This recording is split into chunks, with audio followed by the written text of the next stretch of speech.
तिल का तेल बल, मेधा और अग्निवर्धक है। तो पैची स्किन को ये ट्रीट करता है, आप स्किन पे लगा सकते हैं। ये आर्थराइटिस के अंदर, जोड़ों के दर्द के अंदर बहुत ज्यादा हेल्पफुल होता है। तिल का तेल होता है वो हेयर ग्रोथ के लिए भी सबसे बढ़िया तेल माना जाता है।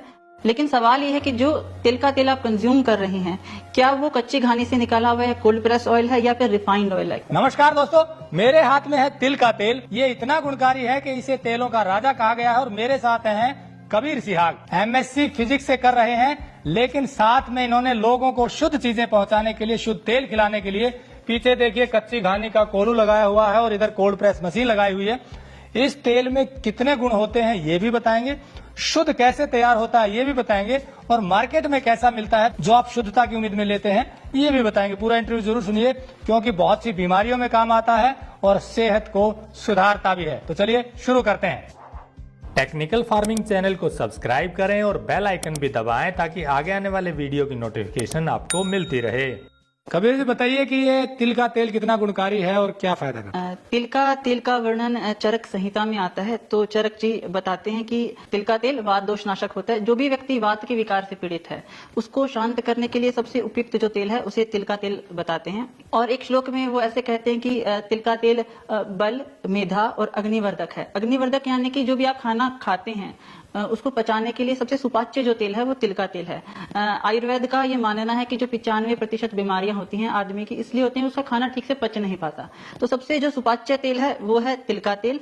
और ये मेधावर्धक बताया गया है कि इसमें कुछ कंपोनेंट्स हैं जो आपके इंटेलिजेंस को अफेक्ट करते हैं। और ये बलवर्धक है। बलवर्धक ऐसे कि अपने ट्रेडिशनली जो भी व्यक्ति पहलवानी करते हैं उसके बाद आपने देखा होगा वो तिल के तेल की मसाज करवाते हैं। ये बहुत इजीली स्किन के अंदर पेनिट्रेट कर जाता है। तो पोस्ट वर्कआउट मसल सोरनेस को शांत करने के लिए जो बेस्ट रेमेडी है वो है तिल के तेल की मसाज, जिसे आयुर्वेद में अपन अभ्यंग बोलते हैं। जो सोरनेस होती है, जो मसल रिकवरी होती है, वो उस प्रोसेस को मच फास्टर बना देता है तिल का तेल।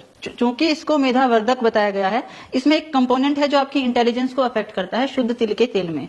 तो जो रिफाइंड ऑयल्स होते हैं, 1984 में यूएस के अंदर 15 इयर्स तक एक कंट्रोल स्टडी हुई थी जिसमें उन्होंने पार्टिसिपेंट्स को लिया अलग अलग स्टेट से और 15 वर्षों तक उन्हें बस रिफाइंड ऑयल खिलाया। तो उनके अंदर उन्होंने पाया कि जो 15 सालों तक जिन्होंने रिफाइंड ऑयल का सेवन किया उनकी कैंसर की रिस्क दुगुनी हो जाती है, उनके हार्ट अटैक की रिस्क दुगुनी हो जाती है, और सबसे इंपॉर्टेंट उनमें अल्जाइमर्स डिजीज के लक्षण पैदा शुरू होने लग जाते हैं कि व्यक्ति बार बार भूलने लगता है। तो जो कंपोनेंट अपनी इंटेलिजेंस को अफेक्ट करता है वो रिफाइंड तेल में केमिकली ट्रीटेड होने के कारण वो पाया नहीं जाता। तो कच्ची घानी के तिल के तेल में वो कंपोनेंट है जो मेधा को बढ़ाता है, इंटेलिजेंस को बढ़ाता है। इसके बारे में एक और बात मैं बता दूं, ये मोस्ट पेनिट्रेटिंग ऑयल है। अगर आप इसको पत्थर के सिलवट्टे पे रख देंगे तो 2 से 3 दिन के अंदर ये उसके आर पार हो जाएगा। जो तेल आपने उसके ऊपर रखा था उसके नीचे आपको वो तेल मिलेगा। इसलिए ये आर्थराइटिस के अंदर, जोड़ों के दर्द के अंदर बहुत ज्यादा हेल्पफुल होता है। और इवन आप देखोगे जो छोटे नवजात बच्चे हैं, शिशु हैं, उनकी हड्डियां ठीक से उनका पोषण हो, तिल के तेल की मालिश की जाती है नवजात बच्चों के। और इस प्रकार से जितनी भी आयुर्वेद के अंदर दवाइयां बनती हैं उन सब का जो कैरियर वाहक ऑयल है वो हमेशा सेसमे ऑयल रहता है। लेकिन सवाल ये है कि जो तिल का तेल आप कंज्यूम कर रहे हैं, क्या वो कच्ची घानी से निकाला हुआ है, कोल्ड प्रेस ऑयल है या फिर रिफाइंड ऑयल है? क्योंकि जो रिफाइंड ऑयल है वो केमिकली ट्रीटेड ऑयल है और उसमें जो भी आपको गुण धर्म, प्रॉपर्टीज और बेनिफिट्स आपको कोल्ड प्रेस से मिलेंगे वो आपको रिफाइंड ऑयल में नहीं मिलेंगे। फॉर एग्जांपल, इसको आप, अगर आपकी पैची स्किन है तो पैची स्किन को ये ट्रीट करता है, आप स्किन पे लगा सकते हैं। आप इसको as a nasal drop use कर सकते हैं। एक स्टडी ने पाया कि अगर आप ऑयल पुलिंग करते हैं रोज सुबह सेसमे ऑयल की, तो जिंजिवाइटिस का खतरा आपको 80% तक कम हो जाता है। इसके अलावा आप इसको नाभि में डाल सकते हैं और अपने पैरों की तली में लगा सकते हैं अगर आपको इंसोम्निया की प्रॉब्लम है, नींद आने में आपको प्रॉब्लम होती है तो एक्चुअली इसको आप हर प्रकार से पूरे शरीर पर यूज कर सकते हैं। इसका अभ्यंग सबसे बढ़िया अभ्यंग बताते हैं।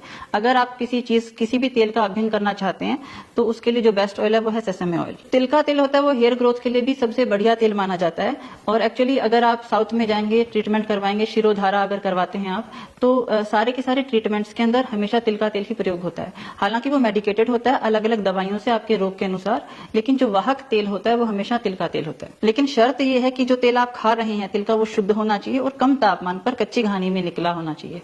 इसीलिए हमने 2 प्लांट्स लगाए हैं, एक कच्ची घानी का कोल्हू जो वुडन पार्ट से बना है और एक कोल्ड प्रेस्ड मशीन अपन ने लगाई है जो अपन ने एक्सपोर्ट करी है बाहर से। तो सुना आपने, तिल का तेल बेहद गुणकारी होता है, लेकिन इसके गुण तभी मिलेंगे जब ये बिल्कुल शुद्ध हो और कोल्ड प्रेस या कच्ची घानी मशीन से निकाला गया हो। तिल के तेल के साथ ही हमें दूसरे तेल भी प्रयोग करने चाहिए क्योंकि डॉक्टर भी कहते हैं कि तेल हमें बदल बदल कर खाने चाहिए। हमें तिल के तेल के साथ ही मूंगफली का तेल, सरसों का तेल और नारियल का तेल भी प्रयोग करना चाहिए।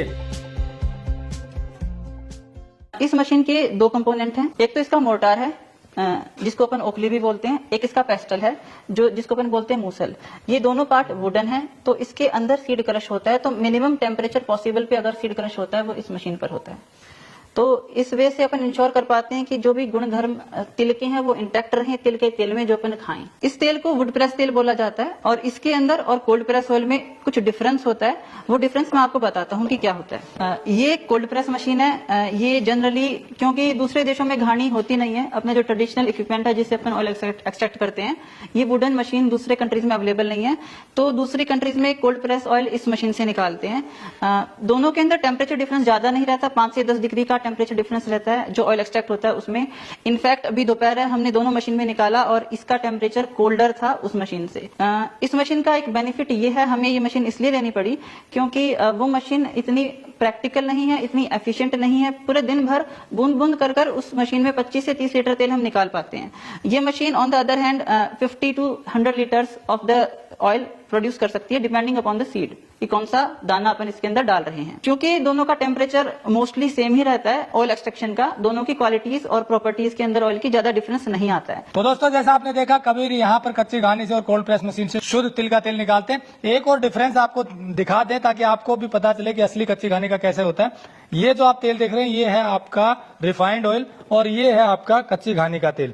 इन दोनों का अंतर क्या होता है वो भी समझ लेते हैं ताकि आप ओरिजिनल की पहचान आसानी से कर सकें। जरा दर्शकों को बताइए। तो ये जो तेल है ये केमिकली ट्रीटेड तेल है। इसको हाई टेम्परेचर पर हेक्सेन की सहायता से निकाला गया है। हेक्सेन एक गैस होती है जो तेल को केक से अलग करने में हेल्प करती है। हेक्सेन एक्चुअली पेट्रोलियम का एक बाय प्रोडक्ट है और ये काफी टॉक्सिक होता है। और ये जो प्रक्रिया होती है हेक्सेन सॉल्वेंट से तेल निकालने की बहुत स्लो होती है। तो ये थोड़ी फास्ट हो जाए तो इसमें एक मेटल कैटलिस्ट मिलाते हैं, निकल। निकल एक नॉन कार्सिनोजेनिक है, कैंसर कारक पदार्थ है। इस हाई टेम्परेचर के ऊपर जो तत्व निकलता है इतने केमिकल ट्रीटमेंट के बाद वो बहुत रेंसिड होता है, बहुत दुर्गंध कारक होता है। उसमें ट्रांसफैट्स बन जाते हैं जो काफी देशों में बैंड भी हैं, इंडिया में बैंड नहीं है। तो उस दुर्गंध कारक तेल को पैलेटेबल बनाने के लिए, कि खाने योग्य बनाने के लिए, कि ह्यूमन कंजम्पशन के लिए फिट बनाने के लिए पहले उसकी ब्लीचिंग की जाती है, फिर उसका डीओडोराइजेशन किया जाता है, उसका कलर हटा दिया जाता है, उसकी गंध हटा दी जाती है।